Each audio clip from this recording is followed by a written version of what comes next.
Hello friends, my name is Simran और मैं आप सबका अपने चैनल पर वेलकम करती हूँ। फ्रेंड्स, मैंने आज आपसे एक कहावत के बारे में बात करनी है। सबसे पहले मैंने सुना हुआ है कि जिसने लाहौर नहीं देखा उसने कुछ नहीं देखा। तो मेरी नानी दादी मेरी मॉम के मुंह से ये मैंने कई बार सुना हुआ है कि लाहौर जो है एक पाकिस्तान में जो शहर था, बड़ा शहर था। वहाँ के पकवान तो बहुत, खाने फूड बहुत लजीज होता है और बहुत फेमस है पूरे पाकिस्तान में। और वहाँ पे मार्केट्स भी अच्छी हैं। वहाँ की जो जूतियाँ हैं, पंजाबी जूतियाँ जिसको बोलते हैं, वो है, परांदे हैं, ऐसी चीज़ें यहाँ पर जैसे इंडिया में पटियाला में काफ़ी मशहूर है। तो यहाँ से भी बाहर से जब लोग आते हैं फ़ॉरेन से, तो हमने कई बार देखा कि वो लोग इंडियन ये चीज़ें सारी बाय करके लेके जाते। काफ़ी फॉरेनर्स जो इंग्लैंड से, अमेरिका से यहाँ पे विज़िट करने आते हैं लोग, तो यहाँ से बाय करके लेके जाते हैं। तो लोगों को उसके बारे में अब नॉलेज होने लगी है। पंजाबी जुतियों में घुंघरू लगे होते हैं गोल्डन कलर के, काफ़ी ज़्यादा वर्क किया होता है, स्टड्स लगे होते हैं, जुतियों पे भी लगे होते हैं। तो बहुत ब्यूटी, आजकल तो चांदी की जुतियाँ भी बनने लगी यहाँ पर। तो ऐसे ही मुझे लगता था कि वहाँ पर इतना फेमस शहर है जहाँ से मरियम है, सैम है, इनकी नॉलेज बहुत अच्छी है। तो इस्लामाबाद से भी ज़्यादा मैंने लाहौर का नाम सुना हुआ था। अगर खाने की बात करते हैं तो कहते हैं लाहौर से ज़्यादा अच्छा खाना कहीं नहीं मिलता था। तो क्योंकि बहुत सारे लोग, पहले हम सारे इकट्ठे रहते थे, तो बड़े शहरों में इसका नाम आता था। तो जैसे यहाँ पर भी पंजाब और जो पाकिस्तान का पंजाब है वो ज़्यादा नियरेस्ट ही है, जैसे कि बॉर्डर ही लगता है। अमृतसर से चले जाएं तो बस कुछ पलों में हम वहाँ पहुँच जाते हैं। फ़िरोज़पुर के बिल्कुल साथ ही लगता है। तो अमृतसर जब लोग जाते हैं गोल्डन टेम्पल, फ़ॉरेन से आते हैं जो लोग, यहाँ से भी गए हुए हैं, वहाँ से वापस आते हैं, तो वो अपने बच्चों को वो बॉर्डर भी दिखाने लेके जाते हैं। तो वहाँ पर परेड होती है, वो भी देखने जाते हैं लोग। तो ये सारी चीज़ें बड़ी कहते हैं ना कि धरोहर की तरह है, संभाल के रखी होती हैं। और जो बड़े, जैसे मैं कभी अपने चंडीगढ़ के बारे में बात करती हूँ, तो यहाँ पर 34 में मेले लगते हैं, जो फेयर्स यहाँ पर होते हैं, वो थोड़ा सिटी वाइज़ हाई क्लास है। अगर हम तो जैसे अर्ली सोने वाले बंदे हैं, तो हम तो घर में बच्चों को मैक्सिमम टू मैक्सिमम 9:30-10 के बीच में सुला देते हैं। वहाँ पर तो मतलब 12 बजे तक ऐसे रौनक लगी होती है मार्केट में। लोग अपना रात का खाना एंजॉय करते हैं। वीकेंड में तो और भी ज़्यादा रौनक लगी होती है। तो वो बहुत ही अच्छे मतलब देखने वाली चीज़ें हैं जो वहाँ पर होती हैं। बाहर से लोग मलेशिया से आते हैं अपने प्रोडक्ट बेचने के लिए, तो पूरा फेयर होता है, झूले वूले होते हैं, और हर जगह के लोग अपने अपने होटल्स के अच्छे अच्छे खाने, फर्नीचर सब डिस्प्ले पे लगा के रखते हैं। तो बहुत सारी चीज़ें हैं जो हर एक के शहर की फेमस होती है। चंडीगढ़ में तो ये फेयर 34 बहुत बड़ा होता है, लाइटिंग इतनी ज़्यादा होती है, और हर हर बार थीम बनता है। जैसे इस बार का थीम केसल बना हुआ। अगर मेरा उस साइड रात को चक्कर लगा तो मैं दिखाऊंगी आपको वहाँ पर कि कितनी रौनक लगी होती है वहाँ पर। तो वहाँ पर मोस्टली बच्चे पढ़ने के लिए जो बाहर से आते हैं पीजी से, वो भी बच्चे वहाँ पर घूम रहे होते हैं, एंजॉय कर रहे होते हैं। कुछ लोग अपने बच्चों को लेकर आए होते हैं। तो बहुत अच्छा एक माहौल खाने पीने का, घूमने का, एंजॉय करने का होता है वहाँ पर। तो लेकिन मैंने जब सितारा का व्लॉग देखा तो उसमें बड़ा, मैं 2 चीज़ों को लेकर बड़ी हैरान हो गई। एक तो उन्होंने कहा कि वहाँ पर फोग पड़ रही है। तो मैंने कहा पंजाब हमारा और पाकिस्तान में इतना ज़्यादा दूरी तो नहीं है कि वहाँ पर फोग पड़ रही है और यहाँ पर इतनी ठंड नहीं है। स्मोक तो यहाँ पर भी बहुत है, लोग पराली वगैरह जैसे जलाते हैं, अभी दिवाली हो के है, तो पॉल्यूशन की वजह से स्मोक तो बहुत ज़्यादा है। दिल्ली में तो लोग बीमार बहुत ज़्यादा पड़ रहे हैं, और पंजाब में भी है, लोग कंफर्टेबल नहीं है, जो इसीलिए बच्चों को, सबको घरों में रहने की के लिए बोला गया है कि अपनी हेल्थ के लिए उनको अंदर अच्छे से रखें। बेफालतू बाहर बच्चों को अगर नहीं ज़रूरत तो ना लेके जाए।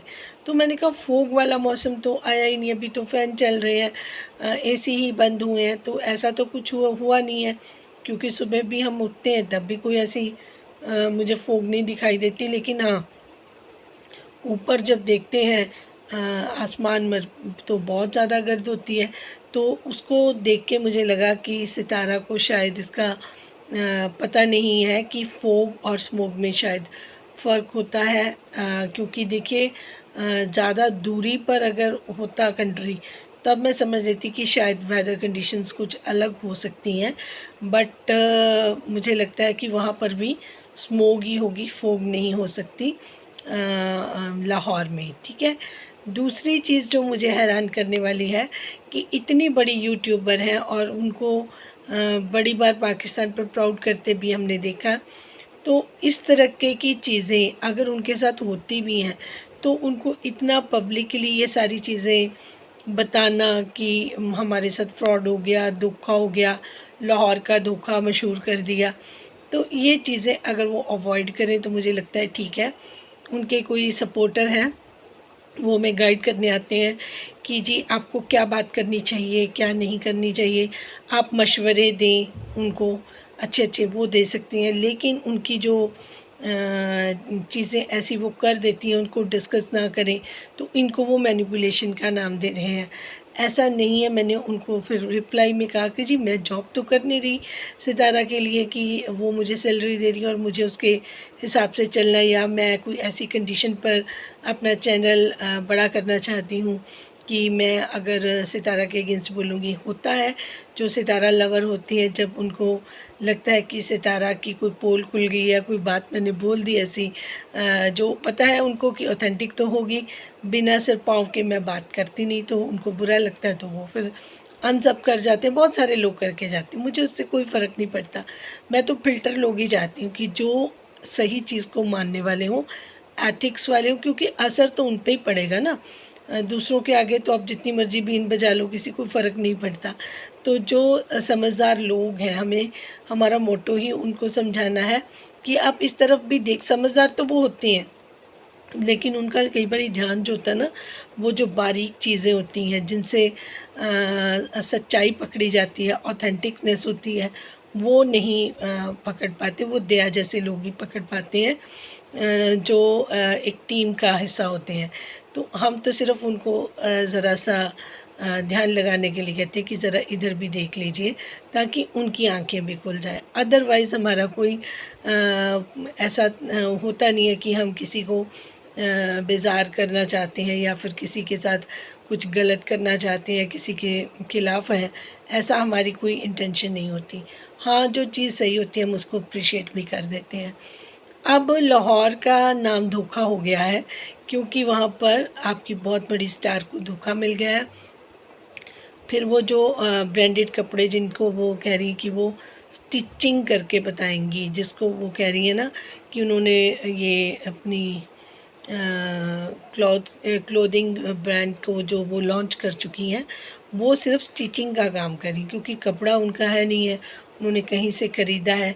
एक होता है कि आप जब अपनी चीज़ लॉन्च करते हो तो फैब्रिक आपका अपना होता है, वो मिल्स में रेडी होता है। अगर आपने मिल्स आपकी अपनी नहीं है तो आप उसको ऑर्डर पे बनवा सकते हैं। फिर उसके ऊपर कलर्स होते हैं कि आप इस पर कौन से कलर चाहते हैं, कौन सी डिज़ाइनिंग चाहते हैं, वो सारी आपकी अपनी मनपसंद की होती है और बेस्ड होती है उसके कि आप किस वेदर के लिए रेडी करवा रहे हो। अगर आप गर्मियों के ले रहे हो तो जैसे वाइट कलर हैं, जो लाइट कलर्स हैं वो हम प्रेफर करते हैं, और अगर सर्दी है तो थोड़े ब्राइट कलर भी ले लेते हैं। तो इट्स डिपेंड अपॉन कि आप किस चीज़ को किस तरीके से ले रहे हैं, फिर उसको ही हम आगे बनाकर मौके पर चीज़ों को अपनी क्रिएटिविटी से साथ, अपने डिज़ाइन के साथ हम जब रेडी करवाते हैं तब वो ब्रांड बनता है। ये नहीं कि यहाँ से चीज़ ली, उसको मार्केट से ख़रीदा। ये तो जैसे वो कहते हैं ना, टेलर लोग काम करते हैं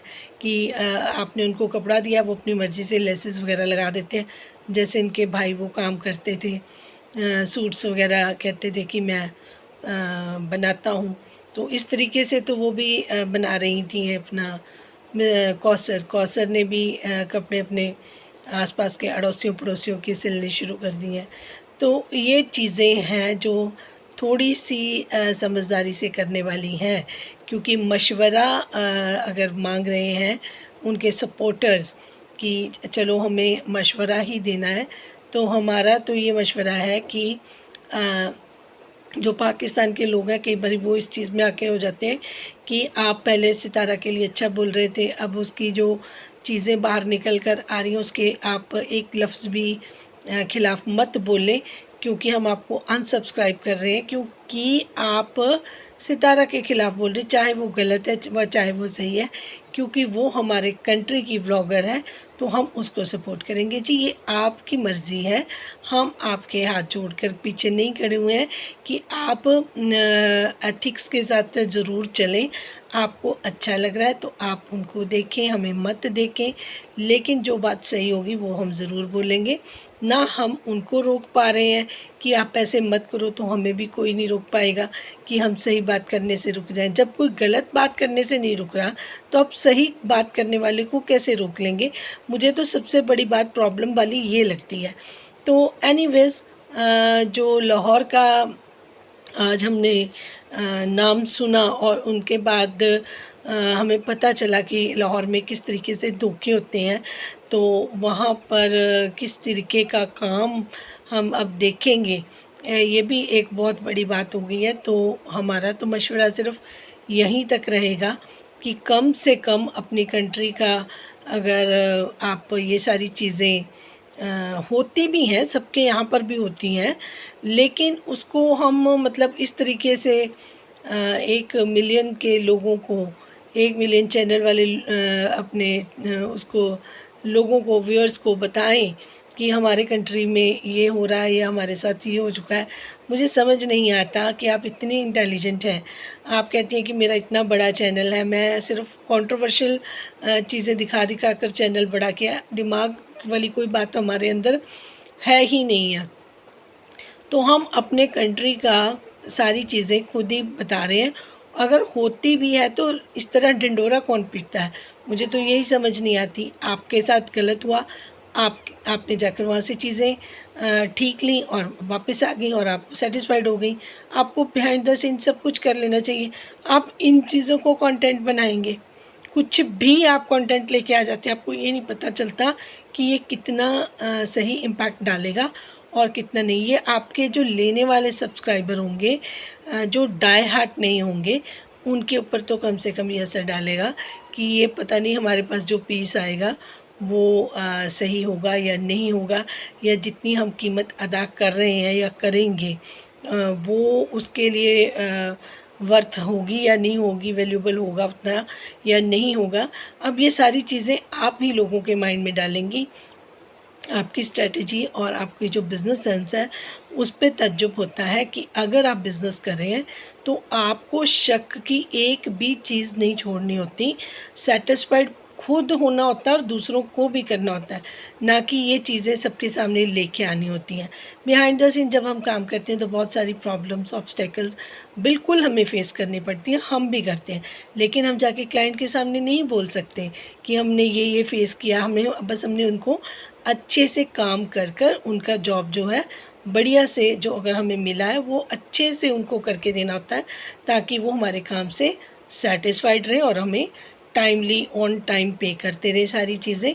तो ऑनलाइन का मतलब होता है कि अगर आप पहले भी पेमेंट ले रहे हैं एडवांस में, तो अगले के पास क्या रह जाता है जब आपका प्रोडक्ट ठीक नहीं निकलता। कई बार बाय चांस भी हो सकता है, बट जब जिस तरीके से आप ओपनली इस तरीके से बात कर रही हैं कि हम यहाँ गए, हमारे साथ धोखा हो गया, हमने अब चीज़ें चेंज करी हैं, तो मुझे नहीं लगता कि ये किसी अच्छे बिजनेसमैन की निशानियाँ हैं। तो थोड़ा थोड़ा ध्यान रखें। मैंने काफ़ी टिप्स आपको पहले भी दिए हैं, अब भी बता रही हूँ। 20 साल का तजुर्बा है, मेरा एक्सपीरियंस है। कभी भी हमारे क्लाइंट अनहैप्पी नहीं होते, क्योंकि हम आउट ऑफ द वे जाकर भी बहुत मेहनत करके उनको सेटिस्फाइड रखते हैं, उनका काम अच्छे से करते हैं। जो चीज़ें वो भी उनके ध्यान में नहीं होती हम उनको भी पकड़ते हैं। हमारा तो काम बहुत डिफरेंट है। वो चीज़ें होती हैं हमारी जो लीगल टीम बैठती है ऑफिस में, जो वो चीज़ें देखते हैं हम, कुछ चीज़ें रह जाती हैं जो बैंक के नॉलेज में नहीं होती, ऑफिशियल्स को हम बताते हैं कि ये देखिए ये चीज़ें इस तरीके से गलत पब्लिश ना हो जाए, तो फिर उस पर डिस्कस होता है, उसको दोबारा से हम सही करवाते हैं, फिर जाकर क्योंकि इतने साल से तो हमें ही सारी नॉलेज हो गई है, तो हम ही पकड़ लेते हैं कि ये चीज़ गलत जा रही है। तो कई बार नए नए लोगों को जॉब मिलती है, ऑफिसर्स नए नए आते हैं, तो उनको भी कई बार वो चीज़ों की नॉलेज नहीं होती, तो हमें होती है, तो हम उनको बताकर उसको सही करवाते हैं। बहुत सारी चीज़ें इसीलिए ब्लाइंड फेथ करते हैं हमारे क्लाइंट हमारे ऊपर। उनको पता है कि अगर हम लेट आवर में भी कोई पब्लिकेशन का काम देंगे तब भी हमारी एडवर्टीज़मेंट नेक्स्ट डे पब्लिश हो जाएगी। तो इतना भरोसा लोगों का आपको जीतना होता है, तब जाकर आप सफल होते हैं, तब जाकर आप सक्सेसफुल बनते हैं। Thank you very much. जिनको मेरी बात समझ आ गई हो उनको अपनी राय का इज़हार ज़रूर करना चाहिए, क्योंकि आप लोग भी अगर पार्टिसिपेट करेंगे तो आपको अगर कोई मन में कुछ बात रह जाती है, कोई बात आपको किस तरीके से समझ आती है, तो मुझे कमेंट में समझ आएगा, तो मैं उसका भी रिप्लाई आपको ज़रूर दूंगी। और इसमें ना बेल आइकन भी लगा होता है, उसको ज़रूर प्रेस कर दें ताकि आपको नोटिफिकेशन टाइम पर मिले जब भी कोई, क्योंकि वीडियो डालने का कई बारी टाइमिंग नहीं फ़िक्स हो रहा, तो जब वो हो जाएगा टाइमिंग, कोशिश तो हम यही करेंगे, पर जब तक नहीं हो रहा या कुछ हो रहा तो आप इसको, क्योंकि आप यहाँ पर जब भी आएंगे छोटी सी वीडियो भी लेंगे तो उसमें आपको कोई ना कोई सीख अच्छी ज़रूर मिलेगी, जो आज अगर आपके काम नहीं आ रही, आपके बच्चों के काम, आपकी फैमिली के काम या फर्दर फ्यूचर में आपके काम ज़रूर आएंगी, क्योंकि ये अच्छी बातें माइंड में ज़रूर रिकॉर्ड हो जाती हैं और जब हमें ज़रूरत पड़ती है तो हमें पता होता है कि हमें क्या डिसीज़न लेने हैं, कहाँ पर हमें क्या काम करना होता है। Thank you so much for watching. और जिस गुड़िया के लिए प्रेयर करी थी, जिनका एग्ज़ाम्स अच्छे हुए हैं, उनको फर्दर बेस्ट ऑफ लक। और ये थैंक यू सिर्फ डिवाइन का है, क्योंकि मैं तो सिर्फ प्रेयर करती हूँ और जो डिवाइन है वो आपको ब्लेसिंग्स देती है। Thank you.